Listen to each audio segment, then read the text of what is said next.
بسم اللہ الرحمن الرحیم۔ سیرت النبی، حصہ نمبر 6۔ وحی کے بعد محمد رسول اللہ صلی اللہ علیہ وآلہ وسلم نے اللہ کا پیغام پہنچانے کے لیے اپنا سفر شروع کیا، لیکن ان کی راہ میں مشکلات اور مسائل کا سامنا کرنا شروع ہو گیا۔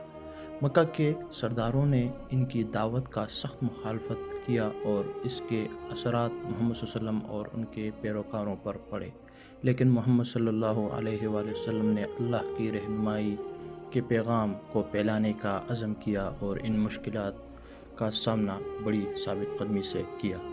جب محمد صلی اللہ علیہ وسلم کی دعوت پھیلنا شروع ہوئی تو مکہ کے سرداروں نے ان کے خلاف آواز اٹھائی۔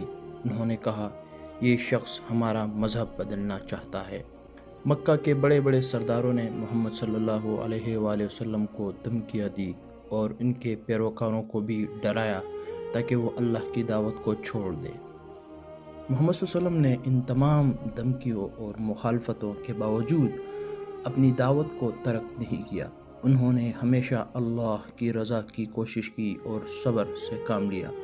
ان کے لیے ایک آزمائش تھی، مگر اللہ کی ہدایت کے تحت محمد صلی اللہ علیہ وآلہ وسلم نے اپنے عزم کو مزید مستحکم کیا۔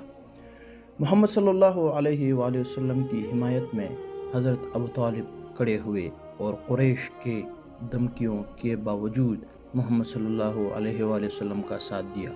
حضرت ابو طالب نے قریش سے کہا، محمد صلی اللہ علیہ وسلم نے جو کہا ہے وہ سچ ہے اور ہم ان کی حمایت کرتے ہیں۔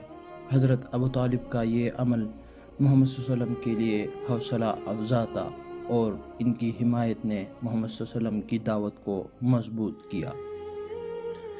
جب قریش کو محمد صلی اللہ علیہ وسلم کی عزم کے سامنے شکست محسوس ہوئی تو انہوں نے مسلمانوں پر ظلم و ستم کا آغاز کر دیا۔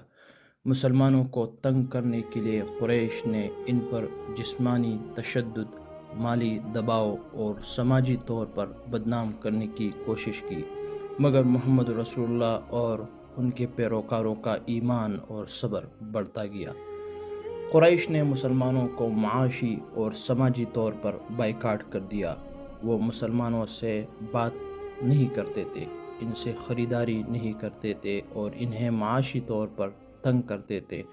مسلمانوں کی زندگی مشکل ہو گئی، مگر محمد رسول اللہ صلی اللہ علیہ وآلہ وسلم کا عزم اور ایمان اتنا مضبوط تھا کہ وہ ان مشکلات کے باوجود بھی اللہ کی رہنمائی کا پیغام دے رہے تھے۔